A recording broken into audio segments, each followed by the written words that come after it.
How's it going, everybody? This is Boston Crab Wrestling. I am Louis Bonacore, and I'm here with my friend Thomas Pulakidis with the first episode of the Half Crab Recap. It's a little bit of a mouthful, but it's a banger. Uh, Anyways, we're going to start off this discussion with the John Cena promo on Monday Night Raw.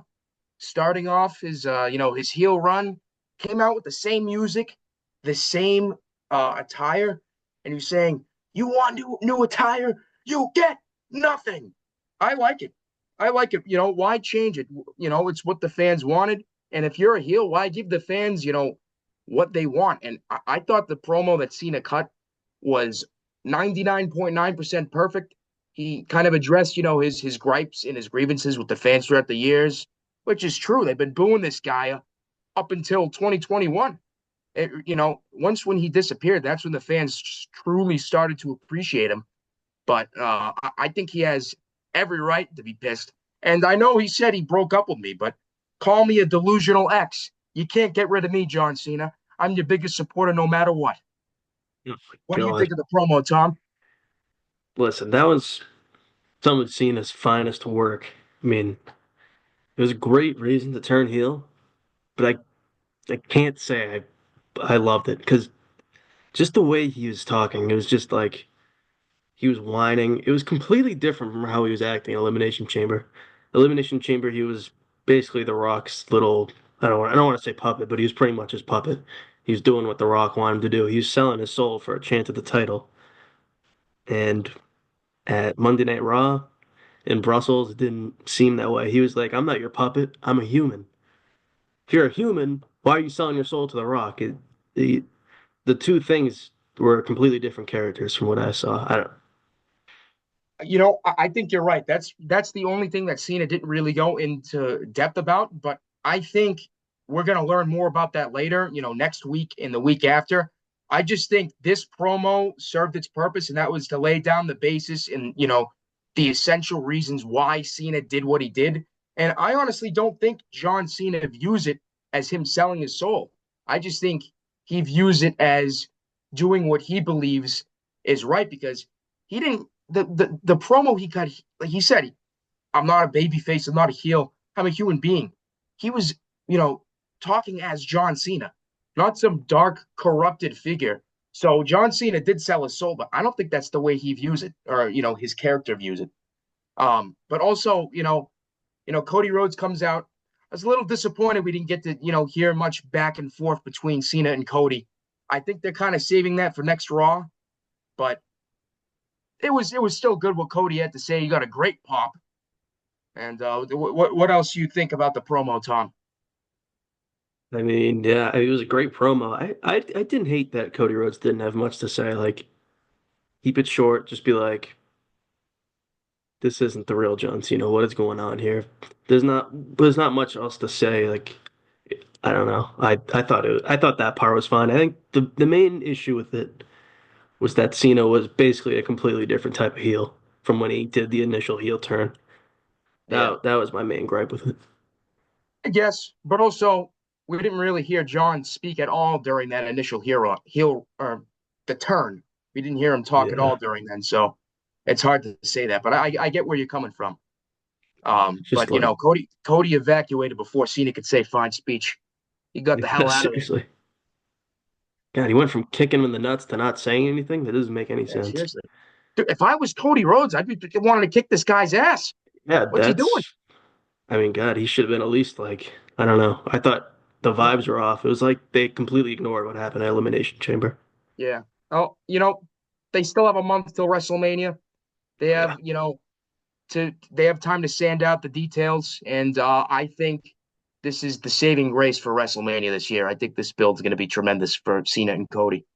Next, we're going to talk about the plans for the mid card championships at WrestleMania. So we got LA Knight with the United States Championship and Braun Breaker with the Intercontinental Championship. I personally believe when it comes to the U.S. Championship that we should get a ladder match because I don't think there's a single one-on-one match that LA Knight could have at WrestleMania that should, deserves its own standout, alone match. Like, be kind of awkward if you had LA Knight versus Carmelo Hayes or LA Knight versus Jey Uso, considering he just fought AJ Styles in a singles match last year. So I think that's why that is worthy of a ladder match. And when it comes to Braun Breaker, I don't think that should be a ladder match. I think you either do Braun Breaker and Penta, or you make it a triple threat match with Chad Gable. Because I come on, it's time. It's time. He needs a mid he needs a championship. Like this guy's great. He's putting out bangers every week, and he has no championship. What do you think, Tom? Listen, for both titles, there's not a clear and concise one-on-one match. It's really weird. Like, there might be a chance where both of these matches are like six-man. I don't even know. Maybe they won't be ladder man matches, but multi-man matches. I don't know. LA Knight, like, I think the U.S. title has a better chance of being a multi-man match, but the IC title still has a lot going on. I mean, you mentioned what Chad Gable and Penta. There's still Dom. There's still Ludwig Kaiser. I'm missing someone else, I'm sure, that's going after, Sheamus definitively too. going after the title. Jimmy Uso is going after the US. But it's a lot going on. I think the US title has a very much more going on, so that should probably be the ladder match if you're going to pick one or the other. But it's the way it stands right now. It looks like both are going to be. Yeah, yeah. I don't know. I think a Penta title run can wait. I think now is the time for Chad Gable to take the Intercontinental Championship because Braun Breaker is young. He has many, many years left ahead of him. And who's to say he still stays in the mid card scene after this? He could go, start fighting for the world championship, maybe, if you want. Um, and Penta, he'll eventually get the IC title, but I don't think it needs to be at WrestleMania. He just got here. You know what I mean? Yeah. And Chad Gable arguably deserved that last year more than Sami Zayn. So I think it's time, in my opinion.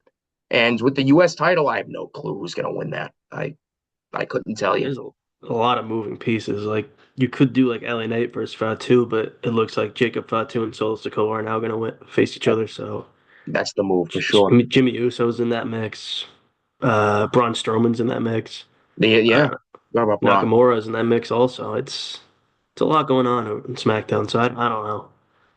Yeah, I think they should keep the belt off Nakamura for a while. I think his Yeah. career's finished, Oh, unfortunately. jeez. I mean, they He needs a fumbled it gimmick so many change. times. It, I, but he's had so many. I don't like He's this had like so many. samurai weird thing they got going Just, on. just, just bring back his old song and bring back Yeah. regular Shinsuke.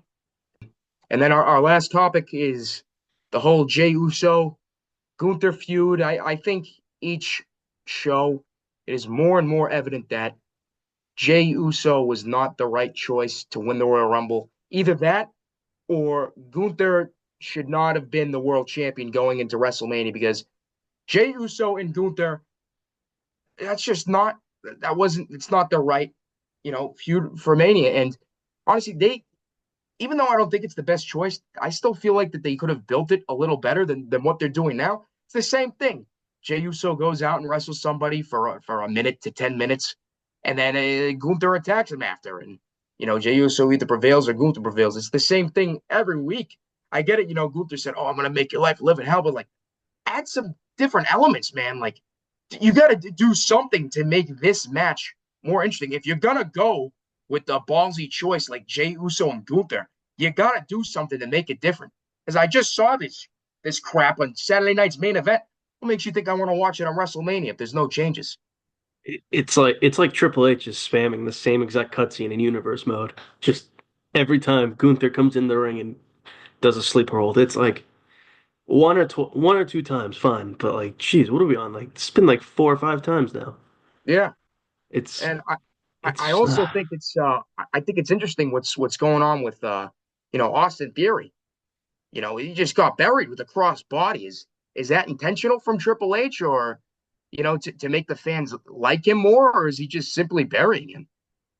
I I don't know what's going on with Jay. I Yeah, don't like I don't like this whole rivalry at all. I think both Jey Uso and Gunther are both mid card guys. That's not to say they have no right being a world champion. It's just they need someone like a Drew McIntyre or a CM Punk or Randy Orton. They need someone. They need a true main eventer with them for it to work. This is just like it kind of seems like they need like a perfect storyline for this to work, and they're not even close to yeah. that. So, No, no. And I mean, they so could make it better, but I think they are far gone from the perfect story. Um, I kind of think that this first world title reign from Gunther is very similar to Randy Orton's first title reign in what was it, '04. It was a little early. It was kind of awkward, you know. It wasn't very good, and they just gave it back to Triple H. I think. Yeah, no, but obviously Randy Orton ended up, being one of the greatest of all time and having multiple title runs after that. That's what I kind of think, because ever since Cody and Gunther, they've been booking him terribly. I I think. mean, I don't know. I just don't. Gunther also doesn't like. I know we're not casuals, but like it's hard to get a guy like Gunther like when no when like there's like casuals who aren't interested in it. It's hard for me to get into it. It's just like weird to say, but like when not everyone's on board with someone as champion, it just kind of ruins it. I don't know. That's how I kind of see wrestling, but Yeah, it, no, definitely. I feel like it's weird. Gunther needs somewhat like a bigger name Yeah, to he's have not a matches. big name guy, and I know Jey Uso's a big name, but like I don't know, he doesn't Yeah. push the needle that hard for me. I'm not even against Jey Uso being world champion. I just at WrestleMania though, I don't know. And I'm not a Jey Uso hater at all. I just really think the way of events turned out, I just don't think it was the best, for WrestleMania. But now WWE kind of booked themselves in a corner. Like they have to have Jey Uso win. If you have Jey Uso win a star-studded Royal Rumble like that, he has to win. You know what? I think he should win, but I think more importantly, he needs to have a good match, and the Yes, storyline heading into WrestleMania needs to finish off good. That's way more important than winning the match at this point, because even if he wins and the match sucks or the build-up it gets even worse, he is screwed. He is absolutely screwed. He absolutely. is I this is oh, bad. yeah. Yeah, no. Jey Uso cannot afford to have another WrestleMania stinker. I think this year he has a lot of pressure from the fans. Maybe not the fans in person, but there is a lot of pressure, around him. And I think we'll truly be able to see with this WrestleMania match if he truly deserves the moniker main event Jey Uso, because he's either going to crumble under all this pressure or he'll be squeezed into a diamond and he won't succumb into the pressure and he'll put on a banger. I think this is the biggest test of Jey Uso's career. And will he fail or will he succeed? Because even if he loses and has a good match, I think that's a better outcome if he wins and has a terrible match. That's true. No, that's how they should start marketing the match. Will Jey Uso perform under pressure? Yeah, honestly. Anyways, any additional thoughts about WrestleMania, Tom, on your part? Uh, John Cena sucks. He's a traitor. No, no, he's And the Cody GOAT. Rhodes is the best number one option they've ever had. Cena's taking the belt at WrestleMania, buddy. Get ready for the greatest heel run of all time. Alrighty. Anyways, this has been the Half Crab Recap with Lewis and Tom. Please like, subscribe, comment, and thank you for watching Boston Crab Wrestling.